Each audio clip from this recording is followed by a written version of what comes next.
Picture yourself walking through Atlanta in 1886.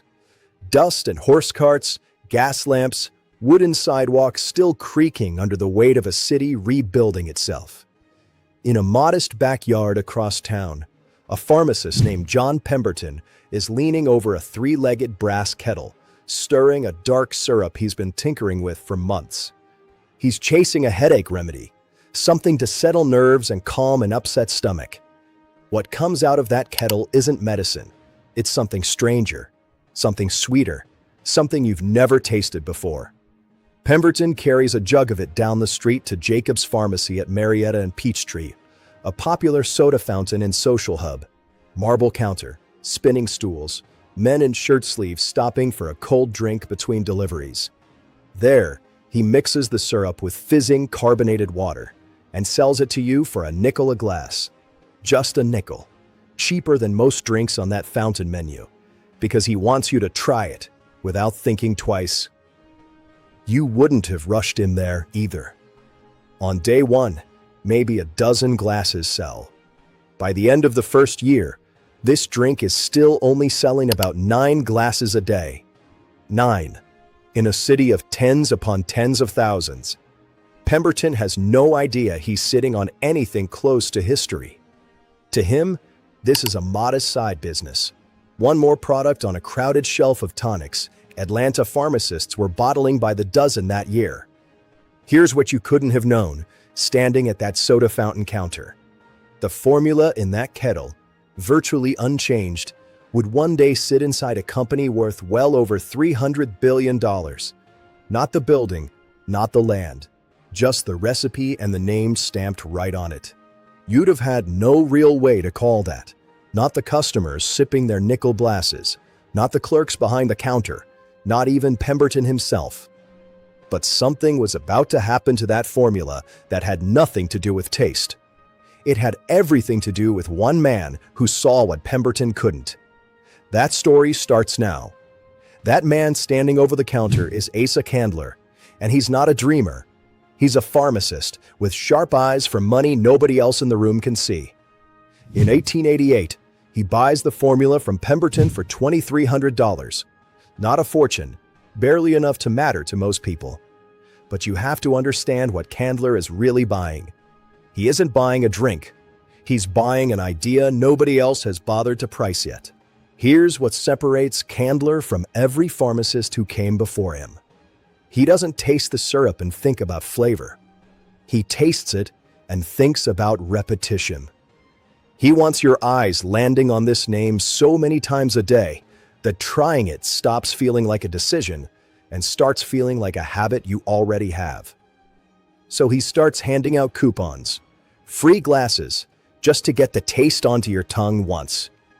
He puts the name on calendars, on clocks, on fans people carry through church on hot Sunday mornings, on the metal scales pharmacists use to weigh out medicine. You can't walk into a drugstore in the South without the name finding you first. By the time other entrepreneurs catch on to what's happening, Candler has already built something they can't easily copy: recognition. Anyone can mix sugar water and carbonation. Almost nobody can make a stranger 3 states away feel like they already know your name. And Candler keeps pouring money into that recognition. His advertising spending climbs from around $100,000 in 1901 to $1 million just a decade later. Think about that jump for a second. He isn't spending more because the drink got better. He's spending more because he's learned something most business owners of his era hadn't figured out yet. The name, repeated enough times in enough places, becomes worth more than anything happening inside the bottle. This is the shift you need to notice, because it's the whole engine underneath everything that follows in this story. The drink stops being the product. The name becomes the product. And once a name becomes the product, it doesn't just sell in one small pharmacy anymore. It can sell anywhere, to anyone, for as long as people keep seeing it everywhere they look. Candler is about to find out exactly how far a name can travel, once you stop treating it like an afterthought. Candler finds out fast that a name traveling everywhere also creates a new problem: You start seeing knockoffs everywhere too. Drinks with names like Coca-Cola and Coca-Cola showing up on the same shelves in the same straight-sided bottles, hoping you won't look closely enough to notice the difference. And here's the uncomfortable truth for the company. You actually might not notice. Every bottler in the country is using the same plain glass shape. Nothing about the container itself tells you what's really inside. So, in 1915, the bottlers issue a challenge to glass companies across the country. Design something so distinct you could recognize it by feel in the dark, or by its broken pieces lying on the ground. A team at Root Glass Company in Indiana takes on the challenge, and what they land on is inspired by the curve of a cocoa pod. Curved sides, ridged glass, a shape unlike anything else on a drugstore shelf. The patent is filed that November under the name of Alexander Samuelsson, the Swedish immigrant on the design team, though the company deliberately leaves the script logo off the early submission to keep the shape itself a secret for as long as possible. But here's what most people get wrong about this bottle. It doesn't take over overnight. Bottlers are slow to adopt it because switching to new glass costs money nobody wants to spend right away. And the design isn't introduced to bottlers nationally until 1916 and 1917. It takes until around 1920 before most of the country's bottlers actually make the full switch. That's roughly 5 years between the idea and the moment it becomes the Drake's face worldwide. Once they do, though, something remarkable happens. You stop needing to read the label at all.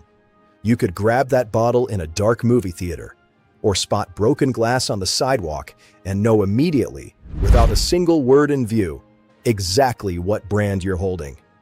That's not packaging anymore.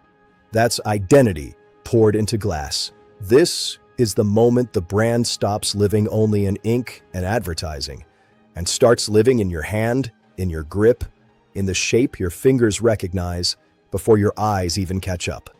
Cambler's obsession with recognition just found its perfect physical form, and that obsession is about to be tested by something no amount of clever marketing could have prepared the company for. That test arrives in 2 waves, 10 years apart, and the way this company handles each one tells you almost everything about how a brand survives a crisis instead of getting swallowed by one. Wave 1. The Great Depression years. You're watching families lose homes, lose savings, stand in bread lines that stretch around entire city blocks. Money for anything beyond survival has basically vanished. And yet Coca-Cola doesn't retreat. It doesn't raise its nickel price to protect its margins the way you might expect a struggling business to. It holds the line. 5 cents, same as it's always been, even while other companies quietly raise their prices to cope with inflation and shrinking demand. In 1929, right as the crash hits, the company leans into a new slogan, the pause that refreshes. Not a luxury, not an indulgence, a small, affordable escape you can still afford even when everything else in your life feels unaffordable. While smaller competitors buckle under rising costs, Coca-Cola's fixed price becomes a weapon. You keep buying it precisely because it's one of the only things in your life that hasn't gotten more expensive. Wave 2. World War II.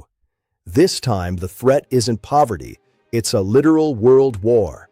And sugar, the core ingredient in Coca-Cola syrup, gets rationed almost immediately. Most companies in this position would shrink, ration their own product, or quietly disappear from shelves for a few years. Instead, in 1941, company president Robert Woodruff makes a promise that sounds almost reckless on paper. Every man in uniform gets a bottle of Coca-Cola for 5 cents, wherever he is, whatever it costs the company. Not a slogan, an actual directive. By 1943, Eisenhower's own headquarters in North Africa is sending urgent cables back to the company, requesting the equipment to build 10 portable bottling plants overseas. Those plants alone end up producing around 6 million bottles a month. You end up with Coca-Cola manufactured practically on the front lines, for soldiers standing in mud and heat, a world away from home. Here's the contrast you need to sit with. In the Depression, the company held still and let its own stability become the story it was telling you. In the war, it expanded outward at exactly the moment expansion looked practically impossible for anyone else. Two completely different moves, but the same underlying instinct. When everyone else pulls back, that's when a brand can plant itself somewhere permanent. By the time the war finally ends, Coca-Cola isn't just an American drink anymore. It's sitting inside bottling plants across dozens of countries it never would have touched otherwise, carried there by soldiers who now think of it as a taste of home. Now here's where the story shifts from marketing into money, because the same instincts that built the brand also built something else, a stock that turned into one of the great long-term wealth stories in American business. In September of 1919, a group led by Ernest Woodruff buys the entire company from Candler for $25 million.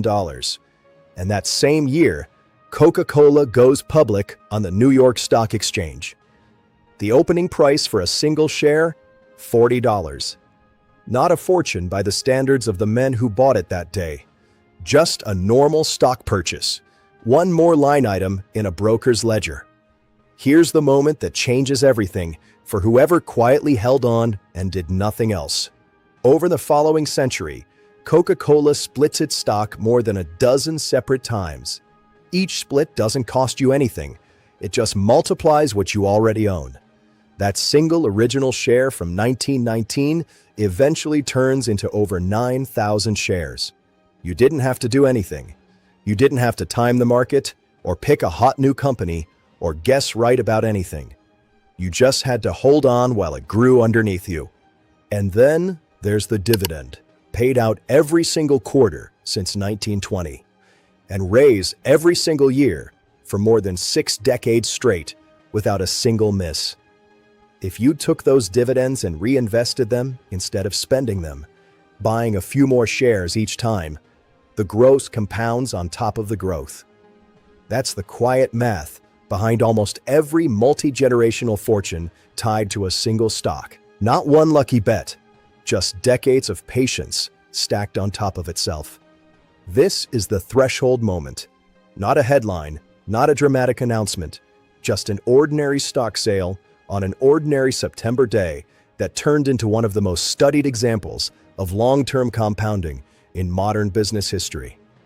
You'll notice this pattern doesn't just apply to Coca-Cola. It's the same pattern behind nearly every generational fortune built through markets rather than luck. Time, patience, and reinvestment doing work that no single decision ever could. But brand recognition and stock charts only tell you part of this company's story.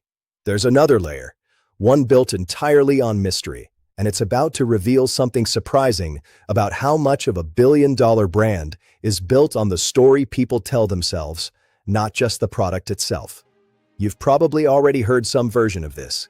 Only 2 executives on the entire planet know Coca-Cola's real formula, each one memorizing only half of it. And they're not even allowed to fly on the same airplane in case something happens to the plane. It's a genuinely great story. It's also, according to fact-checkers and Coca-Cola itself, not actually true. The company has openly said the formula is shared with a small group of people. Not exactly 2, and there's no rule keeping anyone off the same flight. What is true is that the written formula really has spent decades locked away. First inside a bank vault in Atlanta starting in 1925, and later moved into a dedicated high-security vault display at the World of Coca-Cola Museum in 2011, where visitors can walk right up to the outside of the vault door without ever seeing what's actually written inside it. So then, why does this myth persist so stubbornly if it isn't even accurate? Because the mystery itself became part of the marketing strategy. You don't actually need the exact recipe locked away to protect the business. Competitors could theoretically reverse engineer the flavor. What they can't reverse engineer is the name people already trust, or 100 years of distribution built into shelves worldwide. But it's a secret nobody can crack, makes a far better story than our real advantage is decades of brand recognition and logistics. One sentence gets repeated at dinner parties, the other doesn't. This is worth sitting with for just a second, because it says something much bigger about how billion-dollar brands actually get built over time. Sometimes the product itself matters less than the story wrapped around it. A vault, a rumor, a you'll-never-guess detail people love repeating. That mystique becomes part of the value, even when the details people repeat aren't strictly accurate. And that idea, that a brand's real power often has far less to do with what's inside the bottle and far more to do with what people simply believe about it, is about to bring this whole story full circle. So let's bring this back around to exactly where you started. That back room in Atlanta, only 9 glasses a day, a pharmacist who had no real idea what he was holding. That open loop, from the very beginning of this story, gets its answer right here. Today, Coca-Cola isn't sold in a single pharmacy anymore, or a single city, or even a single hemisphere. You'll find it in more than 200 countries and territories around the world. There are only a small handful of places it barely reaches at all. Places like Cuba, North Korea, and Russia. And even those exceptions have less to do with the drink itself and more to do with politics and sanctions than anything about the product failing to travel or people not wanting it.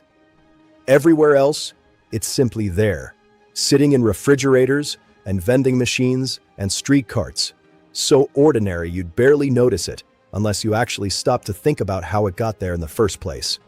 Every single day, something like 2.2 billion servings of Coca-Cola products get consumed around the world. Not 2.2 billion bottles sold just once. 2.2 billion servings consumed every single day, day after day, year after year without slowing down.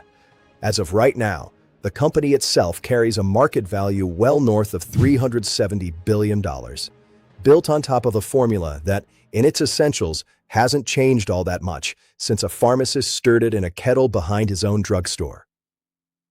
Here's what you should actually take from all of that. The syrup itself was never really the point.